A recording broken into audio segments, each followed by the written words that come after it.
Le Seigneur est ma lumière et mon salut, de qui aurais-je crainte? Le Seigneur est le rempart de ma vie. Devant qui tremblerai-je? Psaume 26.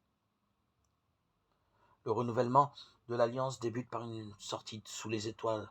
Abraham est invité à se placer sous ce ciel immense qu'il n'a pas créé et qui brille de lumière inaccessible et mystérieuse. Il fait alors une expérience de transcendance et de dépossession. Il acquiert très vite la certitude que Dieu sera toujours présent dans sa vie. Et puis subitement, tout redevient concret, matériel, réel, historique.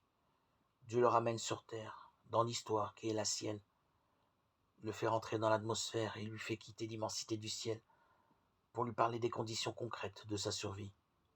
Il lui promet une terre pour planter sa tente, à lui et à sa descendance. Abraham, qui était dans les étoiles, en revient, retrouvant les contraintes et les limites de sa vie. Il craint de passer à côté de la promesse faite par Dieu. Seigneur mon Dieu, comment vais-je savoir que j'ai cette terre en héritage? C'est sous le ciel étoilé qu'Abraham se voit promettre par le Seigneur, une descendance aussi nombreuse que les astres qu'il peut compter. Le Dieu d'Israël est créateur de ce ciel et la terre. Comment ne pas lui faire confiance? Genèse 15, 5, 12. Ici, Abraham a des difficultés à faire le lien entre la beauté du ciel étoilé et le concret de son existence. Faire le lien entre le ciel et la terre n'est pas évident et pose question à beaucoup d'entre nous. C'est pourtant précisément dans ce chemin entre les deux que se bâtit une existence. L'interrogation qui est celle d'Abraham, qui sera celle de Marie, et aussi la nôtre. C'est la question légitime du comment à laquelle Dieu ne répond pas précisément.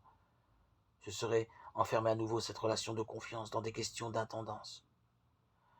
La suite du texte affole notre logique, un rite, l'éloignement de charognard, un sommeil profond, des frayeurs, des ténèbres et du feu. Rien de rassurant, rien de maîtrisable. C'est l'aventure de la foi.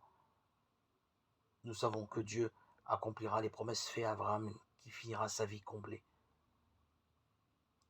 L'important est de sceller l'alliance avec Dieu pour vivre sereinement ce qui adviendra. Et j'en suis sûr, je verrai les bontés du Seigneur sur la terre des vivants. Espère le Seigneur, sois fort et prends courage, espère le Seigneur. Psaume 26.